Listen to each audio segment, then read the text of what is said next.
দেখতে পাচ্ছেন আমার হাতে একটি ভারতীয় নির্বাচন কমিশনের গণনা ফর্ম রয়েছে একটি। এই ফর্মটা সরকার কেন আপনাকে দিয়েছে সেটা বিষয়টা আপনার সামনে আমি খুলে বলতেছি। এটা কিভাবে ফিল আপ করতে হবে এবং কিভাবে লিখতে হবে সমস্ত কিছু ডিটেলস আমি এখানে একটা আপনাদেরকে ডেমো দেখার জন্য লিখিয়ে দিচ্ছি। ঠিক এইভাবে আপনারা লিখবেন। আমার সাথে লেখার জন্য সহযোগিতা করতেছে আমার ছোট ভাই, কেন আমার হাতের লেখা খুব ভালো, তো ওই জন্য ওনাকে দিলাম একটু লিখে আপনাদেরকে ভালো ডিটেলস দিয়ে দিবে আপনাকে। আচ্ছা, প্রথমে আমরা লিখব বর্তমানে আপনার আধার কার্ডে বা ভোট পেডে যার ডেট অফ বার্থ আছে সেটাই লিখতে হবে। প্রথমে ডেট, তারপর মান্থ, তারপর ইয়ার লিখতে হবে, যা বর্তমানে আছে সেটাই। তারপর আপনার আধার কার্ডের নাম্বার লিখতে হবে। তারপর আপনার মোবাইল নাম্বারটা লিখতে হবে, যেটা সবসময় অ্যাভেলেবেল থাকে, যেটাতে কল করলে আপনি যেন পান, তাহলে সেটাই দিতে হবে। তারপর আপনার আত্মীয়ের নাম্বার অথবা আপনার পিতার নাম্বার দিতে হবে, নাম, আপনার ডকুমেন্টে যা আছে তাই লিখবেন। বর্তমানে বাবার নাম,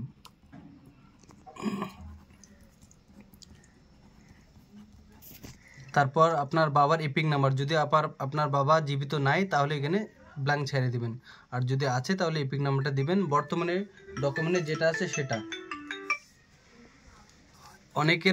অনেকেরা এরকম হয় যে বাবার 2002-এ ভোটার এপিক নাম্বার আলাদা ছিল, এখন 2025-এ আলাদা আছে, কিন্তু আপনারা 2025-এ যেটা আছে সেটাই লিখবেন। তারপর আপনার মায়ের নাম লিখবেন। লেখার পর আপনার মায়ের এপিক নাম্বার লিখবেন। আপনার এপিক নাম্বার হচ্ছে ভোটার আইডি নাম্বারটা, যদি থাকে তাহলে লিখবেন, যদি না থাকে তাহলে লেখার দরকার নেই। তারপর আপনার যদি বিয়ে হয়ে থাকে আপনার স্বামীর নাম দিতে পারেন অথবা আপনার ওয়াইফের নাম দিতে পারেন, এবং আপনার স্বামী বা ওয়াইফের এপিক নাম্বারটা দিবেন। আর যদি না থাকে এটা ব্ল্যাঙ্ক ছাড়তে পারেন। তারপর নিচে দেখুন, এইটা প্রথমত আপনি যদি নিজেই 2002 ভোট দিয়েছিলেন তাহলে আপনার ডিটেলসটা এই জায়গায় হবে।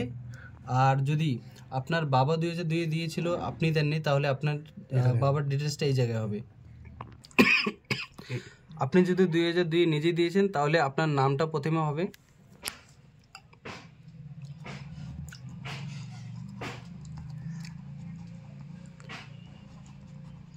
তারপর আপনার ভোটার এপিক নাম্বার 2002 যেটা ছিল সেটাই হবে। আত্মীয়ের নাম আপনার বাবা হতে পারে বা আপনার মাও হতে পারে বা আপনার স্বামীও হতে পারে, সেটা লিখবেন। 2002 যেটা ছিল সেটাই। তার সঙ্গে আপনার সম্পর্ক কি সেটা লিখতে হবে। তারপর যে 2002 যেটা জেলা ছিল সেই জেলাটা লিখতে হবে। তারপর 2002 আপনি যে রাজ্যে ছিলেন সেই রাজ্যের দিতে হবে এখানে নাম। তারপর সেই বিধানসভার নাম দিতে হবে 2002 যেটা ছিল। তারপর সেই 2002-এর বিধানসভার নাম্বার দিতে হবে এখানে। তারপর অংশ নাম্বার মানে পার্ট নাম্বার, 2002 আপনার যে নম্বর পার্ট ছিল সেটা লিখতে হবে। তারপর ক্রমিক নাম্বার মানে সিরিয়াল নাম্বার 2002 যেটা ছিল সেটা লিখতে হবে, যে কোনো হতে পারে। আমরা এক্সাম্পলের জন্য আপনাকে লিখে দেখাচ্ছি। তারপরে সাইডটা হচ্ছে যদি আপনার বাবা দিয়েছে কিন্তু আপনি দেন নেই, তার জন্য আপনার এই সাইডটা লিখতে হবে। প্রথমে তো আপনার বাবার নাম আসবে, 2002-এর ভোটার লিস্টে যে ছিল সেটাই আসবে। তারপর আবার বাবার এপিক নাম্বার আসবে 2002 যেটা ছিল। তারপর হচ্ছে আপনার বাবার ডকুমেন্টে ওই সময় আপনার দাদুর নাম ছিল, তার মানে আপনার বাবার নাম লিখতে হবে এখানে। তার সঙ্গে তার সম্পর্কটা কি পিতা সেটা লিখতে হবে নিচে সম্পর্ক। তারপর 2002 আপনার বাবা যে জেলায় ভোট দিয়েছিলেন সেই জেলার নাম হবে, আর নিচে যে রাজ্যে ছিল সেই রাজ্যের নাম দিতে হবে। তার নিচে বিধানসভা ক্ষেত্রের নাম হবে 2002 যেটা ছিল।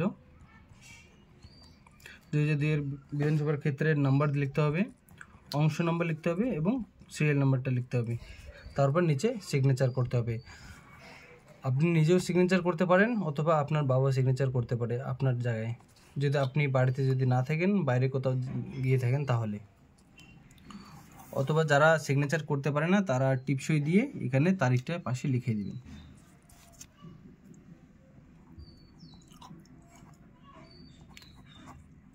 আপনারা ভাবছেন যে আপনার জায়গায় আপনার বাবা, আপনারা যে ভাবছেন যে আপনার জায়গায় আপনার বাবার নাম লিখলে হবে, হয়তো কেন এটা, কিন্তু এখানে অলরেডি এখানে লেখাই আছে নির্বাচক বা তার পরিবারের যে কোনো একজন সদস্য সাবালক যারা 18+ একজন নাম লিখতেই পারে। মনে করেন যে 2002-এ আপনার বাবার নাম ভোটার কার্ডে কি ছিল, বা পরে একটা পরিবর্তন হয়ে গেছে, নাম আলাদা এসে গেছে, তো ওটা ভুলটা যেটা ছিল কিন্তু ভুলটাই লিখতে হবে। আপনি যদি বাড়াবাড়ি করেন যে আমার বাবার নাম আগে এটা ছিল এখন এটা, কিন্তু না, যেটা আগে ছিল 2002-এ সেটাই কিন্তু আপনাকে এখানে লিখতে হবে। আর অ্যাসের ফর্ম কিভাবে ফিল আপ করতে হয় সেটা আমরা ডিটেলসে একটা ভিডিও বানানো হয়েছে, সেটা আপনার ইউটিউবে বা ফেসবুকে দেখতে পারেন। আর আমরা এই জায়গায় দুই সাইডে লেখা হয়েছে, আপনারা আবার দুই সাইডে লিখবেন না। যদি আপনি নিজে 2002 দিয়েছেন তাহলে এই সাইডে লিখবেন, আর যদি আপনার বাবা 2002 ছিল আপনি এটা দেননি তাহলে এই সাইডে লিখতে হবে আপনাকে। আর সাথে আপনার বাবার ডিটেলসটা লেখার পর ওই সাইডে আপনার আত্মীয় নাকি আপনার বাবার নাম লিখবেন আর সম্পর্কের জায়গায় পিতা লিখবেন, বাস এতটুকুই।